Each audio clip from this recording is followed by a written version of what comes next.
Oh, hey, how's it going? Hey, good, John. What's up, man? Just hanging real quick. Hey, you know what? I got a call on the other line. Let me patch it in. Oh, sure. Hello? Hello? Hey, we're all here, and it is what, 1997? And I mean, that is ambitious for these handsets. I feel like we were like partially wireless by then. Early I mean, 80s. Not that my, you would know, you my house was freaking Gen not. Alpha weirdo. There's a picture of me and a corded phone somewhere in my mom's house. So, I was wondering if we'd get the license to Payphone to kind of kick the episode off with that track, but probably not in the budget. you know what? It was a near miss. I'll say that. Can't say by how much, but fine. Hold on, you mean to tell me that Adam Levine's not doing anything for the money these days? He might be, but not our money specifically. Are we making any money on this podcast yet? No, God no. I think we're up to dozens of dollars, which is That's exciting. it is exciting. Does someone want to explain what we're doing today? Andrew, go for it. We have some mics in from Trashtalk Audio, and they make your voice sound like this, and they make your guitar amps sound cool and lo-fi and old school, and we thought it'd be fun to do an episode where we use them on the podcast. So go for it. You can explain this. I was gonna say, so we're gonna keep recording on these for the whole episode. We are gonna drop the audio into a separate audio track. So there'll be, I think we'll put this under English American, I think is where this is gonna end up living. That is correct. And so this will be, if you want, you can go down below and we'll have a second audio track where you can hear the rest of this podcast with these microphones. We're going to keep talking into them because, frankly, this is the most fun we've had, I think, on the show, and probably maybe since the inception. I think this is. I mean, it remains to be seen, but based on the episode over episode amount of fighting that you and I do have real high hopes for like 30 minutes from now when I am shouting into a phone receiver at you. I will say there's a near guarantee that this is just unlistenable audio. Like this is this is something where and we'll probably talk about this actually in a minute about have you guys had a chance to like mic up some sources with this yet? I've like recorded some vocals with it, like kind of those like lo-fi those from California. No, I want to do some very Me Without You vocals at some point, but so far all I've really done is the kind of like nothing, nowhere, old-timey telephone interlude vocal thing. I just want to stop you before we go any further and say I'm not going to allow the Me Without You vitriol to happen on the podcast today. So we just need to cut it. Like we got to nip it in the bud here right after. No, I think it might happen now. It's I will say this as an olive branch out to John right now. We in our text thread about a week ago, we really got into it. With John. Meaning Mark and John and I. I put the convo on mute for about a good day. I'm a fierce proponent that Me Without You is one of the great modern bands, and by modern I of course mean between 10 and 30 years old at this point because we are fucking old. But it is the musical equivalent of a burger place that does things a little bit differently around here. I'm gonna get into it. Okay, so back to the microphones though. The olive branch I was about to offer out Let's hear it. Was the fact that John went, Me Without You is a terrible band. And I went, how dare you? The first two records are unimpeachably good, and their final three records are their best albums. And he went, yes, comma, the really bad one in the middle. And it was an album that I've actually never listened to. And so I went back and listened to, what is it called?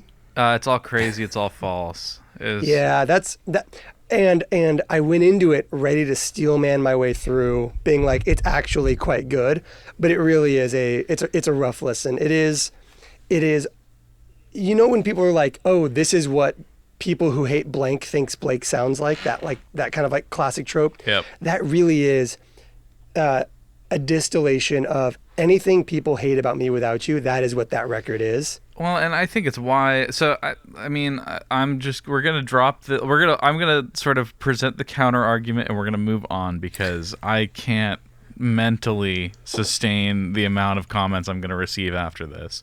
But I think the thing I'm gonna throw you so far under the bus on this one. The thing that I just think is really like, it's all crazy, it's all false. Sounds like like some hipster, and not a hipster. I mean like a hipster's hipster.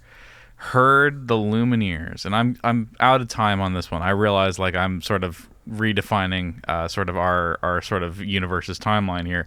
Like heard like Mumford and Sons and the Lumineers and thought, man, I can make that actually hipster, and then just proceeds to do that in a way that's unlistenable and painful and just difficult. I think there are some artists that should quit while they're ahead. I'm a huge Muse fan. I think the back end of their career has kind of been like a quit while you're ahead scenario, where it's something where it's like, I agree. They are so successful and rich and famous that they can kind of do whatever they want, and their livelihood does not depend on it. And so they're making like stuff that I don't listen to, but someone sure does. I kind of feel like that's sort of my take on It's All Crazy, where I do think some of the later records are really, really solid. I think the early records are awesome. Look at you trying to walk back the claims you made. But it really. Hey! You are going under the bus on this one, and then I'll throw myself under the bus too, just so that we can die together. I don't care how good those records are. The existence of It's All Crazy ruins all of them for me. Oh, that's crazy bad takes. Throwing the baby out with the bathwater. 100%. Pale Horses and Untitled are such incredible albums. They're so phenomenally good records. I will say this, though. With It's All Crazy, It's All False, or whatever it's called, I am a fierce hater of like rockabilly music and kind of any, or like polka and like, I would put a lot of these genres in the same category, which is genres that have too tightly defined of tropes, like polka has to go bum bum bum bum bum bum bum like that, and rockabilly always has to end with a bum bum like certain like chord changes have to follow certain routes and be the same tempo. And wait, do you think rockabilly is carnival music? It might as well be, if we're being honest. But it's like every single rockabilly song has to end with the same kind of like step down thing, or like all reggae has to like all the ups, like the same upstrokes at the same tempo and all that stuff. I hate genres that have to follow that rigid of a formula, and a lot of that Me Without You record, all the instrumentation thrown in. They're like, oh, we have like a tuba on this one, and it's doing the thing that the first time you ever heard a tuba play did. And we've made no attempt to embellish it or update it or modernize it or contextualize it. We just took a tuba and we made it do the most stereotypical tuba thing on our track. And every instrument that they throw into that album that isn't a guitar or a piano follows those really baby's first motif style things, and it drives me insane. Okay, so my mom just said I have like 45 more minutes of long distance call left here, so I think we gotta keep moving.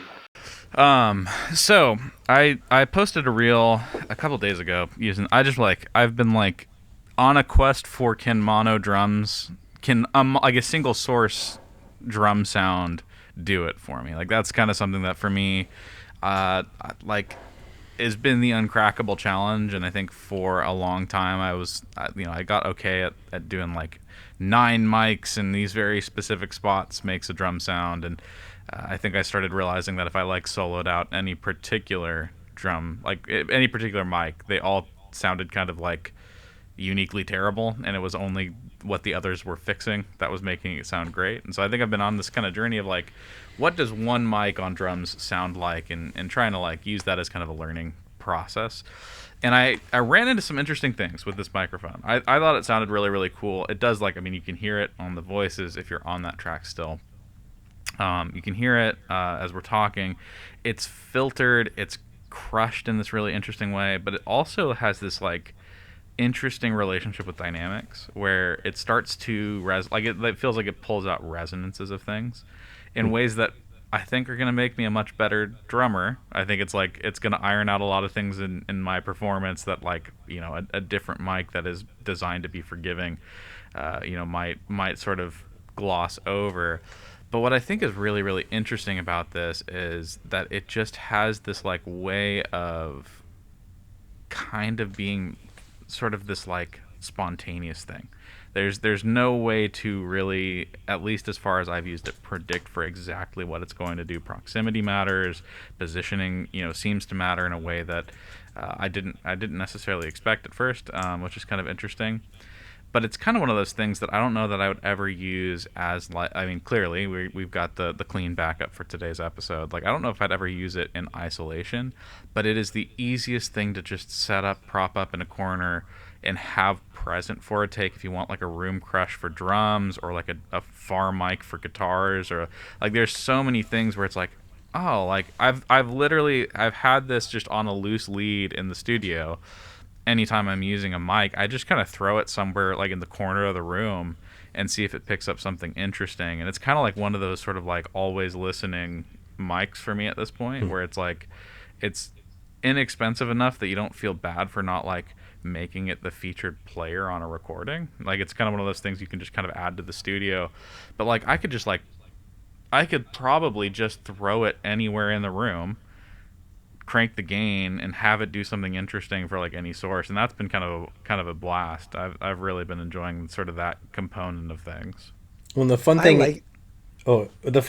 that you get when you get away from the pristine and the dialed and the pretty is that it does allow you to just kind of try shit and see what happens and use it on, there's kind of no rules and no playbook for this type of piece of gear, and it's like you mentioned, approachable enough price wise where you can add it to the studio and have it be a tool in your toolbox. I'm excited to check it out on acoustic specifically to kind of see what those gritty old timey lo-fi textures you can get in that world, and there's kind of no end to the possibilities. This would be really cool with like a beater acoustic that has two elusive strings where you get all that rattle. Yeah. I could see this being really cool with that. I also like what John was talking about, the idea, the trash mic for drums is such a tried and true classic. Take a ribbon, put it in the hallway outside of the room, and then just blend it in low. Just add some grit and some just garbage to your drum mix to make all these kind of disparate nice sources feel like they're kind of pulled to a center channel energy kind of thing. I do really like the idea of applying the trash mic idea to other sources. I could even see so often when I'm producing a vocal for somebody else or for myself or whatever, I will run that lead vocal to a parallel aux send where I put a Sound Toys decapitator or something, and just low mix in a distorted version of my own vocal. And I could actually see a really cool world where you basically set up your U47 or your 1073, your 1973, and or whatever nice kind of pristine clean condenser mic you're using, and then just put this next to it and get your real vocal take and a parallel identical fully second channel total trash mic like this, and just kind of blend it in low with it. I have Josiah coming to the studio tomorrow to, I should hold this closer to my face. I have Josiah coming to the studio tomorrow to track some vocals for a cover song I'm working on. And I'm definitely going to just throw this next to whatever mic we put him on and go, just sing to both. Or mostly sing to your good mic, but this will just be right shoved up next to it like this. And we're just gonna see what that second mic sounds like, and because I think a trash mic on a vocal could actually be a really fun project. I think I think it's something I haven't had long enough to really get to do this yet, but I think one thing that I think has really been cool to watch across social media and stuff. I think Steve Stout I think he did a cover of Take Me Out with it. a while back. That's a good choice. And it's kind of this like funny thing where I think it's pretty low in the mix. Like I think every source he recorded, he had like a clean and a dirty, but it does start to add this like sprint. It kind of layers in across a mix in his video in a way that I think is really, really interesting. Because you could just throw you could throw J37 and crank it, or you like set like Oxide and really kind of try to like get weirdness out of some of those kind of like lo-fi things. And obviously that's doing a different thing overall. But there is such a massive difference between layering in at the source versus kind of having this be something that is after the fact and kind of added in, that like just feels so much more organic. Well, and so many different methods of distorting a signal do things differently. Like there are times where pushing into tape too hard can be really cool, and times where pushing into tape too hard can sound awful. Yeah. Like if you've got a mix that's supposed to sound kind of like modern and great and has like a lot of good like high-end presence, and you drive into your ATR 102 too hard, it's going to sound bad. Like you're going to get flabby and spiky and unpleasantness, in the same way that like driving, like if you're like singing and you are singing into a really beautiful condenser microphone and you overdrive that capsule, it sounds bad. Like it doesn't sound good to like sing into a condenser to the point where it is distorting on its own kind of thing. But like a source like this, like singing up here and then getting in really close and singing into, like I could see doing like unclean vocals into this being really, really compelling, like that, because driving into this is going to feel a lot different and yield a lot different result than driving into this too hard. Like it just, because you don't have all that high-end information here, you don't get that like sizzle that's really unpleasant. The reason that like a DI tube amplifier sounds like shit. Yeah. Like the preamp of a tube amplifier, when you distort it through a cabinet, is great because you're rolling off all the gunk. And a preamp of a tube amplifier directly into your interface sounds like garbage because you're getting all this like spiky high information that doesn't ever sound good like that. And I could see this being a really cool way to get distorted vocals, especially distorted cleans, or adding like that extra layer of, say you want to put some grit on your voice naturally, that you want to get into that kind of like more distorted kind of fry kind of thing, and kind of stacking it into this could be really, really like, dude, compelling. I'll do dirty vocals. How about this? The next time there's a Balaguer batch launch, Andrew, I'll scream on your demo. Let's do it. Hey, I was in a band for like 6 months, like 10, 15 years ago, where I was doing the unclean vocals. And I could run it back. Like, that'd be fun. Unclean vocals that sounds so euphemistic. Is that like sort of like the like? Oh yeah, no. The lead singer was a hardcore Christian, and I had to punch in all the swearing. You couldn't call it dirty vocals. You had to call it unclean vocals. The terms change. I don't know. Currently, people use the term unclean because they don't. No one's saying this. Vocal Guru YouTube definitely does. Why are you on Vocal Guru YouTube? I don't control my algorithm. None of us do. Okay. That's a cop-out. So we're going there because people ask me about. I'll be out, like I'll go grab a beer with friends, and they'll start talking to me about things that are happening in pop culture.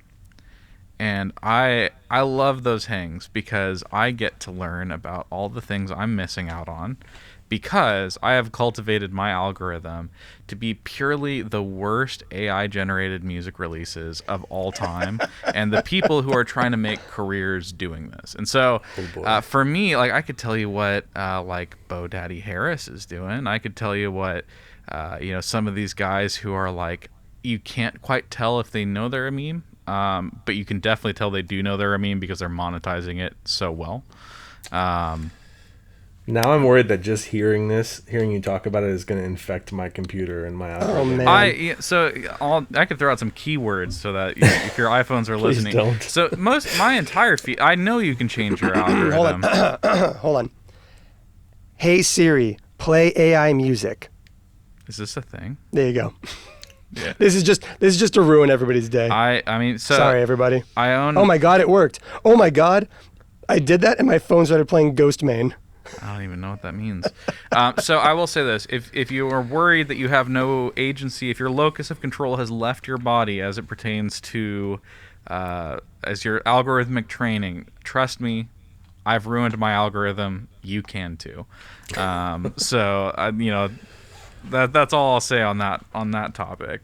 My Instagram algorithm is dialed to a T. Like my For You page is exclusively the worst content creators you've ever seen, on that level of like Poe's law has never been more true, that you can't tell if these are the most delusional people or the most in on their own joke people of all time. Oh, But yeah, I exclusively yeah. see the worst musicians on Instagram, and it brings me nothing but the most joy. Oh yeah. And then, but my YouTube algorithm is this weird kind of like 90% of what I see is news rage bait, textural biblical criticism from Jehovah's Witnesses, and vocal gurus. It's a weird day on my YouTube.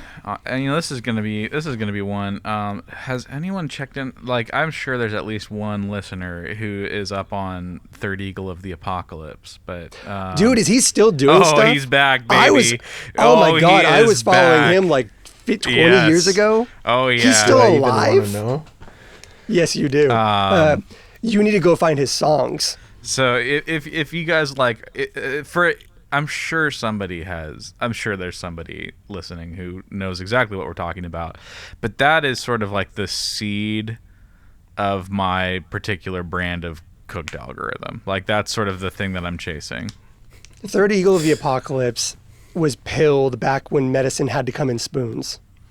So that's a very that requires you sort of being around for multiple eras of internet, and also aware of just like 9 kinds of things that I think society would be better without. I'm real proud of that reference. That was wild.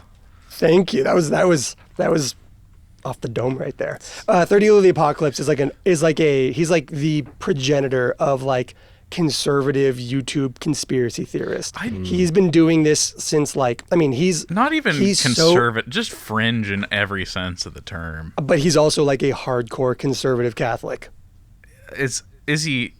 Oh, I thought he was like forging his own religion. I mean, he might be now. When I was following him back in the day, he was like a hardcore conservative Catholic. Wow, that's cool. Wow. But this was also like 3 popes ago, so who knows? Yeah, what is the definition of the term has shifted. Anyway, not to get bring stuck us back, in, John. Yeah, this is my favorite part of the podcast. I think there's some internet archaeology. The last one is: do you guys remember important videos? No, okay. I don't know that All one. right, well, somebody. Also, how bad is the ear fatigue on the people listening to Second Channel right now? There's no way. I think we're doing this for like proof of life. That we're not you have to mix after this, I implore you to switch back over to the clean channel. Oh yeah, I'm doing this mostly as proof of life. I think people will listen to like 15 seconds of that, be like, wow, they actually did it, and head back to clean. But if you made it out, you're not going to we'll give you an award. We'll pin your comment if you make it the entire way. This is honor system because we have no way of verifying this. There's going to be some of you out there, I know it. Yeah, if you're one of those weirdos who made it the whole way on the handheld, I'll pin your comment. Well, the first one anyway. There we go. Also, if you are one of those people, you probably also watch Spider Noir in black and white. Oh God, we can't do Marvel things.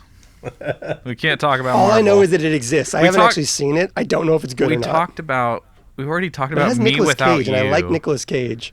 We talked about Me Without You. I can handle one toxic community at a time. I don't think we can crack. Dare you? I don't think we can crack Marvel. Me Without You is so much better than Marvel could ever hope to be and has ever been. But Trash Talk Audio, I think you'll be definitely seeing more of these on the channel, kind of like in proper music contexts. I think that's something that has been really, really exciting. Oh yeah, stay tuned for me definitely covering a Showbread song with this. The other cool thing about these mics, we all have the XLR versions, but you can get them in quarter-inch versions and plug them into your pedal boards and mess around with that kind of thing. That's right. Or you could, or presumably you could just get this one and buy an adapter too. Well, that is sort of. I have been sure. eyeing the I think it's the MP10 is what it's called from Franklin. I was actually just talking with those guys last night. Yeah. But I think there are means to the resourceful for those kinds of things. But I believe I could be wrong. At least the way they're marketing it, I haven't used the other one. But the way they're marketing it, it sounds like it uses the other side of the phone for the quarter-inch side. I might be wrong. So that'd be weird. We'll clarify. But I think it's something where there is like a potentially like a capsule / tonal difference between the two, but I have not confirmed. But yeah, I think pretty excited to kind of mess around with more sounds on that side of things. The other thing I really wanted to talk about, because I know this is something we're all kind of chipping away at for this week on the channel, was but this guy, the H9 Mark II, yes. Which I have a very, very long admiration for. I used the Time Factor like years and years and years ago. I borrowed it from a friend. But the holy grail of like reverbs for me, for the longest time, the thing that was like the hardest to get was the space. Like that was definitely, I think as Eventide kind of pioneered the big boxes, I think those were kind of the things that I was always pretty enamored with. I think there was like a version on like pedal board planner or whatever like predated that I had like this like posted on my wall of like all four the pitch factor, mod factor, time factor, space, kind of having that as like the dream pedal board, probably with like 8 Cornish pedals and like the SCH one with the Vertex mod. Like I was definitely that kid. I was playing a pod at this point. I don't know what the hell you're talking about. All the effects are right there. You can do everything. And so, like when this came out, I mean, and it is still expensive. Like it is definitely like a premium. It is priced at a premium, but I think it's also that thing that like what they've done is they've managed to one at a time package everything they've ever made into kind of like one space and library. And so I have scratched the surface. I haven't integrated this into like this will be part of like a final pedal board. There's been a lot of like flux on like the personal workflow lately, so I kind of have to like do some proper soldering and rewiring to get like everything in its right place. But just like really impressive on a library standpoint, and the Mark II fixes everything that I think steered me off of the original kind of workflow of the H9 originally. But I know both of you guys have quite a bit more experience with kind of Eventide's lineup and that kind of stuff, so I wanted to hear like what you kind of see in this. I know you're a longtime users just globally, so like what feels different about this to you guys, and what are you guys like, what have you been enjoying?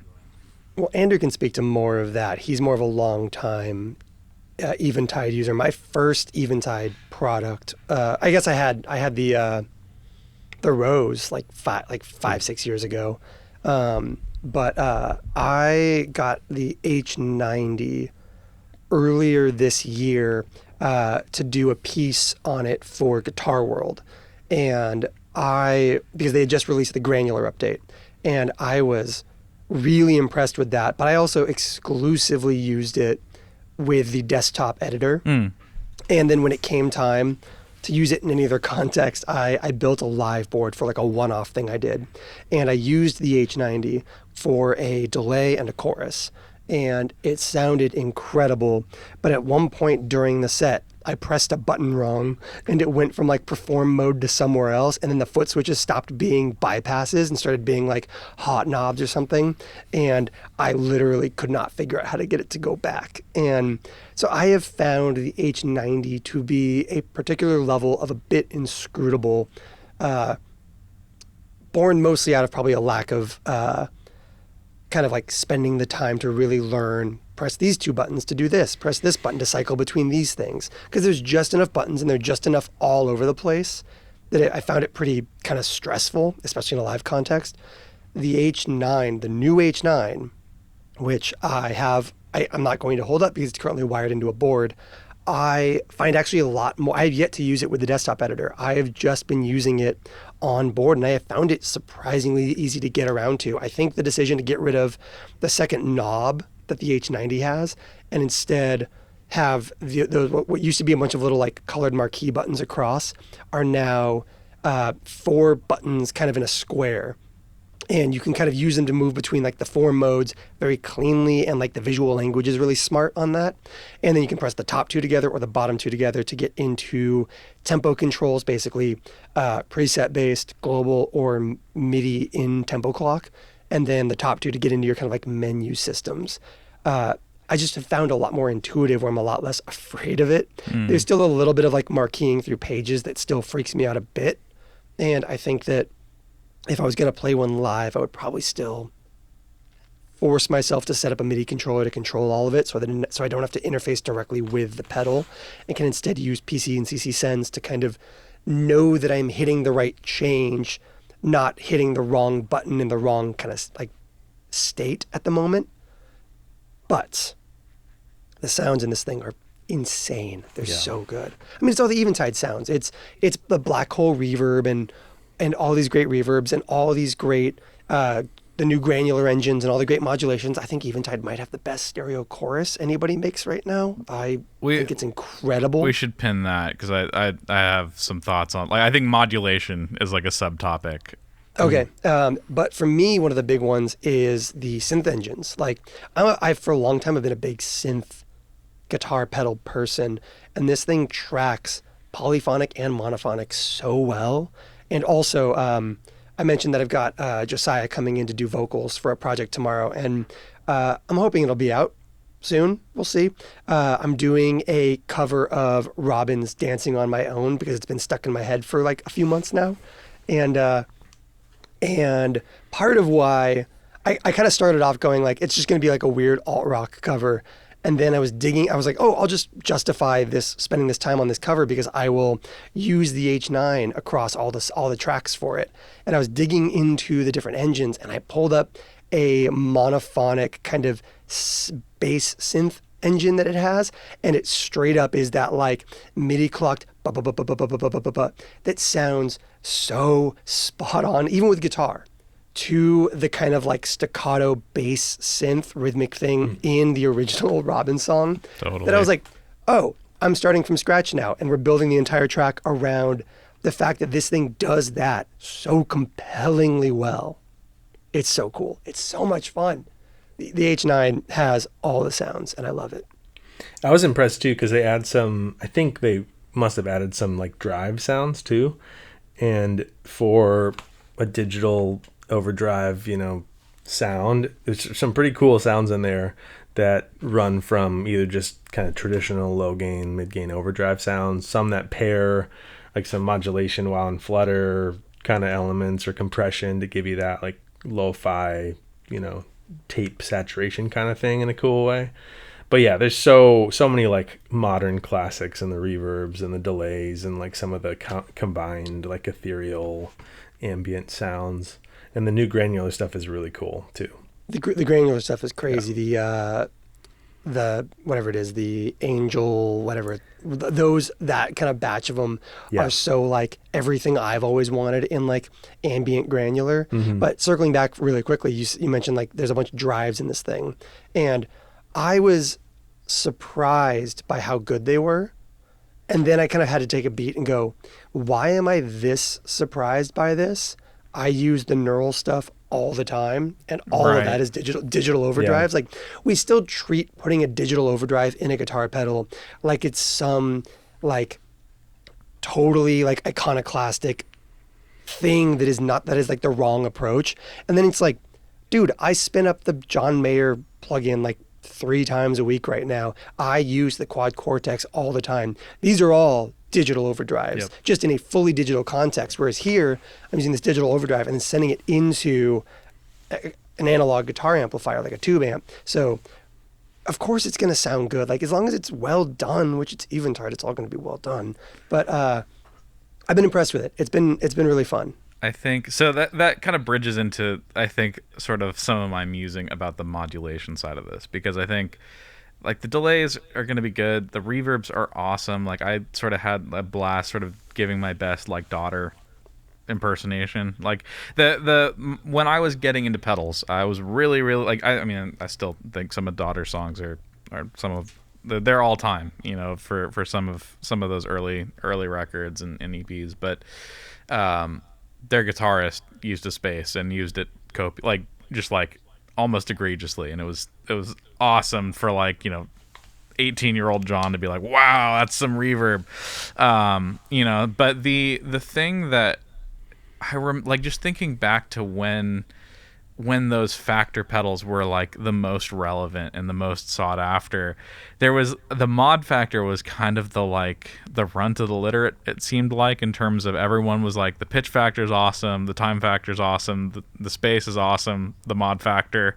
like it was kind of like this sort of like kind of omission, because digital modulation was like this like anathema. I remember the same conversation where there was so much discourse on the gear page and the like about how like the Mobius and the mod factor were like unusable pedals because they just sound that they have that digital sound, you know. It's so, and like there's, I mean, they might sound digital. There might be things that are in you know, an analog chorus that have some artifacty kind of noisy, you know, nature to them, and people, if you like that, that's great. I have no problems with that.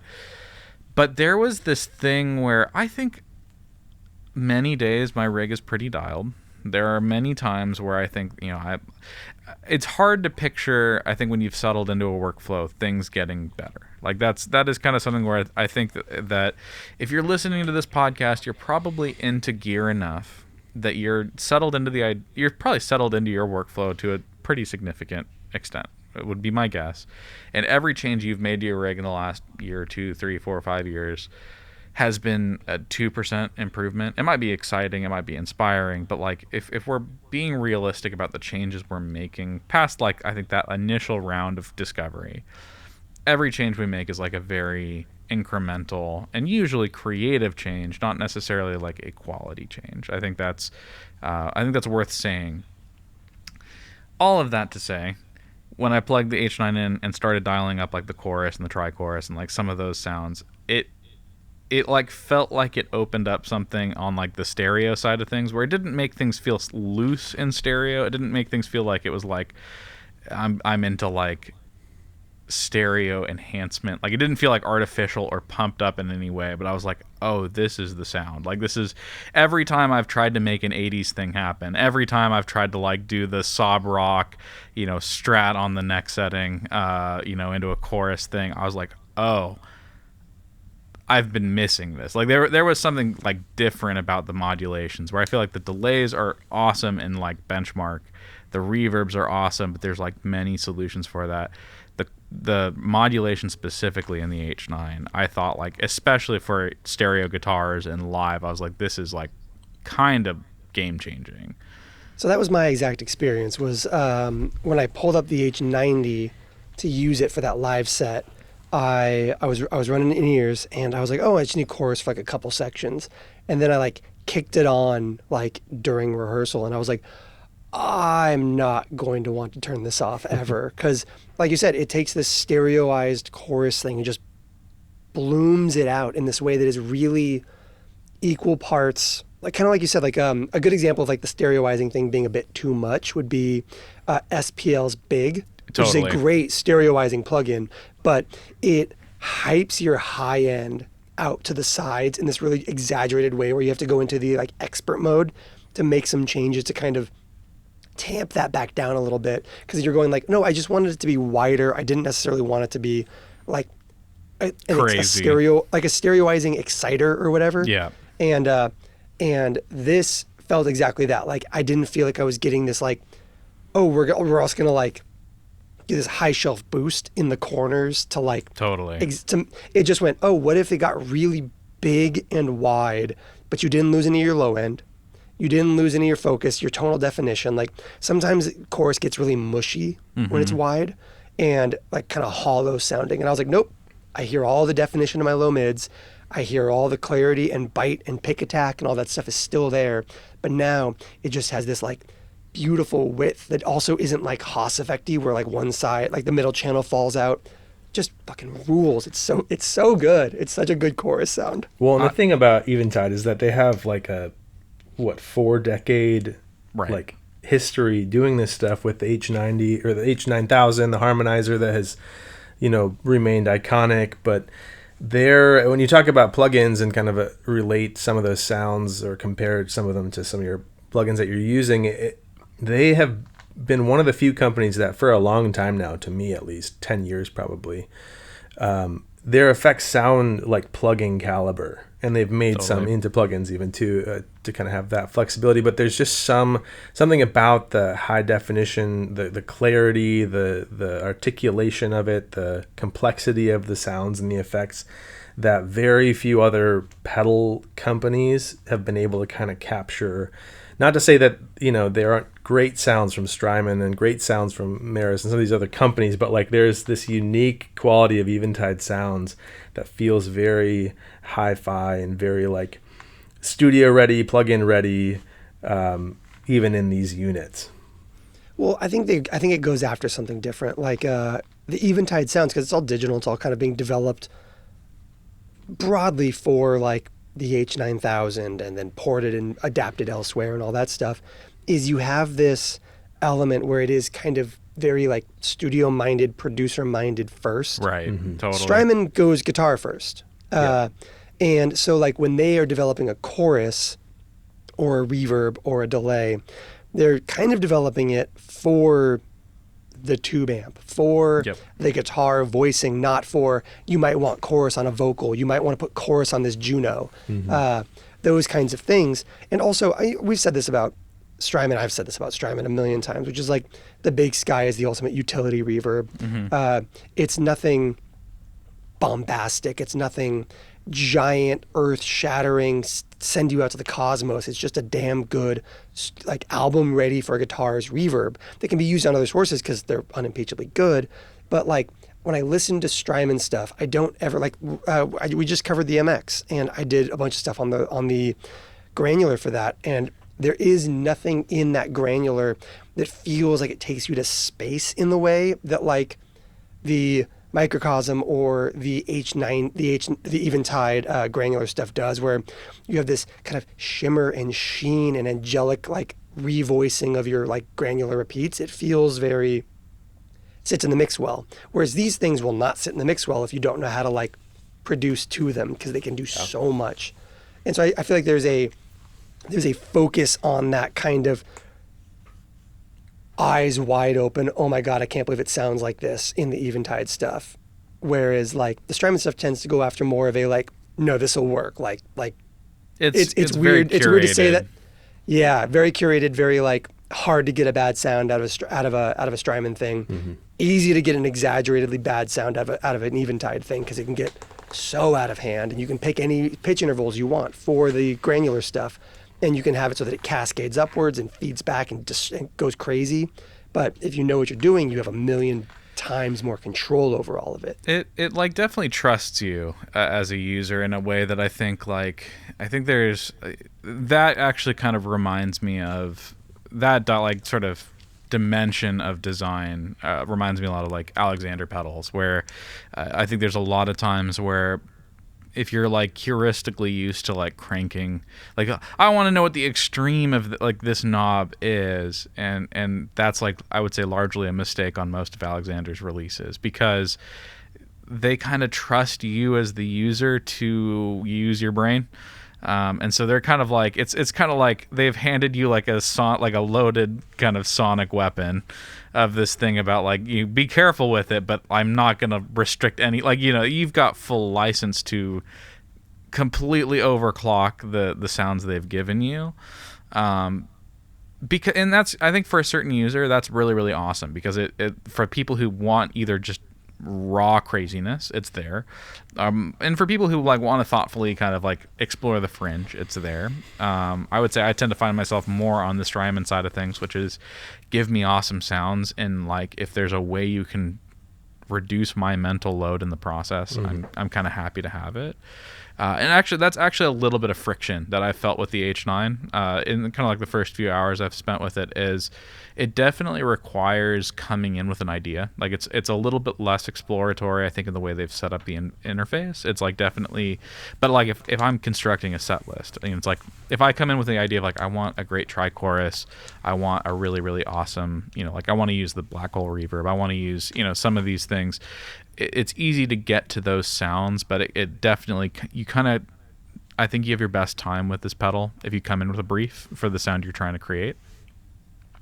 100%. Otherwise you can get stuck in not even like option, like parameter option paralysis, but you can get stuck in just scrolling through 150 odd presets that all have dramatically different sounds. Totally.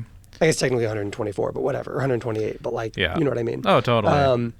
But yeah, like if you don't come in knowing the sound you want to get, like I said, working with the H9 right now, I came in going, I'm working on this very specific Robin cover, and that's what I want to do here. And so I found myself going, okay, that's the sound. And now I dig into that and I can modify it and get it to exactly where I want it to be.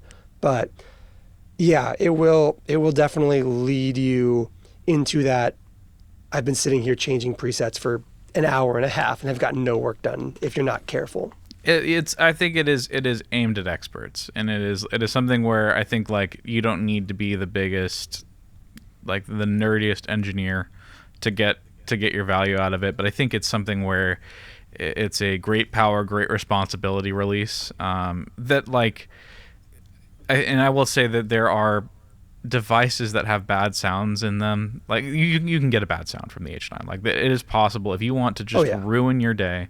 You can crank the LFO to like 9,000 cycles a second. Like there's crazy. They've left the extremes in. They've chopped off no capability of this pedal. And if it sounds bad, it's your fault. Like the reality is it's 100%. It's a user choice at that point. But I would say that this is a plate that I think many users, if you're comfortable with just how a pedal board functions, if you kind of are aware of how you use effects, you're going to be able to step up to the plate and get awesome, amazing sounds out of it. But it does, I think, require something of the user to be engaged, and I think that's great. I do really think that's an important facility to have. I think this is going to end up being something where like this and the Timeline MX kind of might somehow be everything I need, especially with like the effects loop kind of capabilities. Like there's this weird kind of like I have 1, 2, 3, 4 big boxes, 1, 2, 3 small stereo boxes on my pedal board right now, and like there's a world where I think I could go down to this in a couple drives and like rarely need anything else. The board I have put together for this Robin cover is 29 pedals Una, 1981 Inventions DRV, Keeley compressor, Brothers AM, Benson boost, H9, and then the Small Sound Big Sound, not Small Sound Big Sound, Quiet Theory Prelude. Just a really simple delay reverb, because it's all going to the front of an amp, so I'm not running anything in stereo for this particular rig. And man, it's just because it's single engine. If I was running the H90, the Prelude might not be there. But to be fair, the Prelude's such a phenomenally timeless piece of gear for me. But having that, just to throw this tiny splash of reverb on the back of that synth engine, I need so little else. It's literally just a bunch of overdrives and the H9, and I am thrilled by how good it turns out. Totally. Yeah, I don't know. Any other kind of thoughts on this little guy?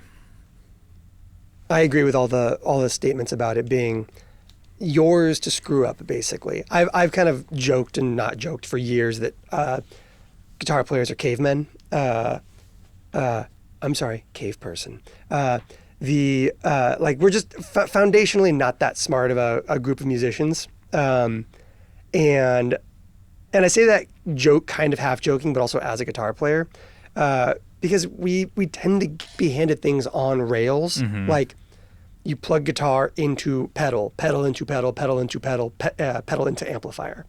put mic in front of amplifier. That's like, and half the guitar players don't know how to mic an amplifier. Totally. That's like how simple most guitar players operate. They don't even know how to record their own guitars. For years now, will still get messages or like YouTube comments or whatever going, but how does it become stereo? Like, it's a stereo pedal. How do you make it stereo? Like, how do you get stereo to come out? And I'm going like, you use both outputs. And they're like, but how do you get the stereo to go into it? And I'm going like, if it's been mono so far, just plug it in and stereo will come out of the mono signal. Like, but there's like, and anytime you ever like explain wet, dry, wet on a YouTube video, you get so many people going like, I can't even fathom how this works. And I really like a piece of gear that doesn't cater to. We don't have another hour and a half to talk about wet, dry, wet. No, we're not going to because I don't use it. But like I like a piece of gear that does not come with the bowling bumpers up. And that makes me happy because like sometimes you want to throw it down the gutter on purpose. Like there's artistic value in making the wrong choice frequently. That's very, not to bring it full circle, but like, this is not the right sound unless it is. Right, totally. And it's the same thing with something like the H9 that gives you the ability to make the worst sound possible because that might be what the song needs. Totally. Oh, yeah, I definitely agree. At some point, we're going to talk about the great wet, dry, wet misinformation scandal of like the early 2010s, or 2020s, I guess. Where a whole bunch of people started marketing phase incorrect products. We definitely don't have time to start that beef right now. With phase incorrect products with absolutely no understanding of how the big bold claims around how the 70s and 80s was managing amps and stereos, like stereo fields and stuff like that, where it's like, we probably have to go like full CoffeeZilla on a couple brands to sort of like. Yeah, we don't have time to start that beef today, but we should. It's going to happen because there's a lot of people who text me about their wet, dry, wet rigs that are not anything remotely of the sort. So yeah, we'll get into that. That's a story for another day. Yeah. But my brother needs to check his email, and so I gotta get. That's off the right. Phone. Yeah. Any final kind of thoughts? These mics are fun because it only does the one thing, and I think that's cool. And the H9 does everything. Is great for the exact opposite reason. That's right. Nice little bow to tie on that. Alrighty. Well, that'll do it for this one. Thanks so much. Who's going to hang up first? No, you hang up first. You hang up. Wait, no, John, you go first. No, you hang up. No, you guys hang up first. I'm going to hang up last, okay? What if we all hang up at the same time? Okay, one, can we do it? Two, 1, 2, 3. You didn't hang up. You didn't hang up. I knew you wouldn't hang up. You guys, you're still here. Oh, this is fun. Okay, stupid. My mom's making pizza pockets, so I gotta go. Oh, so lucky. Tostinos. Alrighty. Thanks for watching.